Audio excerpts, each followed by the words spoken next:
કચ્છ ઉપર આવી અને 36 કલાક માટે સ્થિર થઈ ચૂક્યું હતું ત્યારે નબળું પડીને ડિપ્રેશન પણ બન્યું હતું। પણ જેવું એ સ્થિર હતું એ પછી ગઈકાલે 29 ઓગસ્ટના રોજ ધીમે ધીમે આગળ વધવાનું ચાલુ થયું અને મૂવમેન્ટ ચાલુ થઈ એટલે ફરીથી અરબ સાગરમાંથી એક ભેજ મળ્યો અને ફરીથી એ સિસ્ટમ મજબૂત થઈ અને પાછી ગઈકાલે ડીપ ડિપ્રેશન બની ચૂકી હતી અને એ ડીપ ડિપ્રેશન છે એ આજે 30 ઓગસ્ટ 2024ના રોજ વહેલી સવારે કચ્છના પશ્ચિમ છેડેથી અરબી સમુદ્રની અંદર પશ્ચિમ તરફ એ ઉતરી ગઈ છે અને એક પ્રકારનું સાયક્લોન સ્ટ્રોમ બનશે અને એ સાયક્લોન સ્ટ્રોમને નામ આપવામાં આવશે અસના અને આ અસના નામ પણ પાકિસ્તાન તરફથી આપવામાં આવશે અને આ જે અસના સાયક્લોન છે એ આજે સાંજ સુધીમાં બનશે। બન્યા પછી પણ સૌથી ઓછી આયુષ્ય વાળું સાયક્લોન હશે। એ સાયક્લોન બન્યા પછી પણ માત્ર 6 થી લઈને 10 કલાકની અંદર નબળું પડીને વિખાઈ જશે।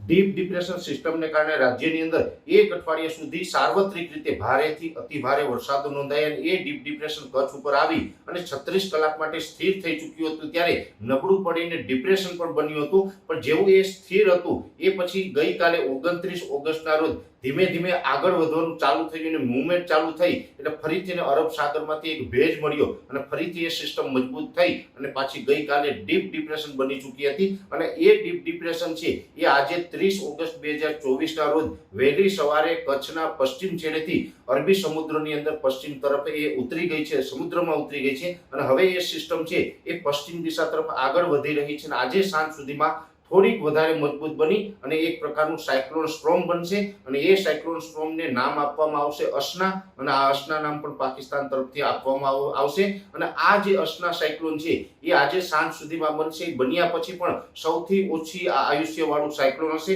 એ સાયક્લોન બન્યા પછી પણ માત્ર 6 થી લઈને 10 કલાકની અંદર નબળું પડીને વિખાઈ જશે અને એ સિસ્ટમ છે પશ્ચિમ દિશા તરફ આગળ વધી જશે। પણ સારા સમાચાર એ છે કે આ સાયક્લોન છે એ ગુજરાતને કોઈ રીતે અસર કરતા નથી કેમ કે એ જે ડીપ ડિપ્રેશન સિસ્ટમ છે એ અત્યારે કચ્છથી પશ્ચિમ દિશા તરફ સમુદ્રમાં આગળ વધી રહી છે એટલે હવે જેટલો સમય વધારે જશે એમ ગુજરાતથી ખૂબ એ સિસ્ટમ દૂર નીકળતી જશે એટલે ગુજરાતને આનાથી કોઈ ખતરો નથી એટલે અહીંયા કોઈ પેનિક થવાની જરૂર નથી, કોઈ ગભરાવાની જરૂર નથી। ગુજરાતની અંદર જોવા જઈએ તો પશ્ચિમ સૌરાષ્ટ્રની અંદર દ્વારકા, જામનગર, પોરબંદર જેવા વિસ્તારો છે અને કચ્છના વિસ્તારોની અંદર આજે 30 તારીખના રોજ સાંજ સુધી હળવા સામાન્ય વરસાદો પડી શકે છે અને પવનની સ્પીડ છે એ લગભગ 40 થી લઈ અને 60 કિલોમીટર પ્રતિ કલાકની ઝડપે પવનો ફૂંકાશે અને જેના ગસ્ટિંગ હોય છે, જે ઝટકાના પવનો હોય છે એ 70 થી લઈને 80 કિલોમીટરની ઝડપે ફૂંકાય તેવી શક્યતાઓ છે। આજે 30 તારીખ સુધી પશ્ચિમ સૌરાષ્ટ્ર અને પશ્ચિમ કચ્છના ભાગોની અંદર પવનની ઝડપ રહી શકે છે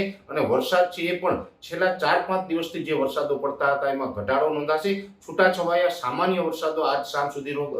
નોંધાય તેવી શક્યતાઓ છે। ખાસ કરીને આજે સાંજેથી સંપૂર્ણપણે ગુજરાત છે આ સિસ્ટમની અસરમાંથી મુક્ત થઈ જશે। આજે પણ ઘણી જગ્યાએ વાતાવરણ ખુલ્લું થયું છે, તડકો નીકળ્યો છે, એવી રીતે આવતીકાલે 31 ઓગસ્ટથી રાજ્યભરનું વાતાવરણ ખુલ્લું થઈ જશે, તડકો નીકળશે। એમાં સૌરાષ્ટ્ર, કચ્છ, ઉત્તર ગુજરાત, મધ્ય ગુજરાત અને દક્ષિણ ગુજરાત એમ તમામ રીજન છે એની અંદર હવે વરાપ જેવો માહોલ જોવા મળશે। આમ તો મોટાભાગના વિસ્તારોની અંદર 2-3 દિવસથી વરાપ છે પણ જે પશ્ચિમ સૌરાષ્ટ્ર અને પશ્ચિમ કચ્છના ભાગો આ સિસ્ટમની અસરમાં હતા એ પણ આજે મોડી રાત સુધીમાં આ અસરમાંથી મુક્ત થઈ જશે અને તમામ વિસ્તારોની અંદર આવતીકાલથી વરાપ જોવા મળશે। એટલે આ જે અસના નામનું જે સાયક્લોન છે એ સાયક્લોનથી કોઈ ડરવાનું કે ગભરાવાનું નથી। એ ગુજરાતને કોઈ જ પ્રકારે અસર કરવાનું નથી જેની દરેક મિત્રોએ નોંધ લેવી।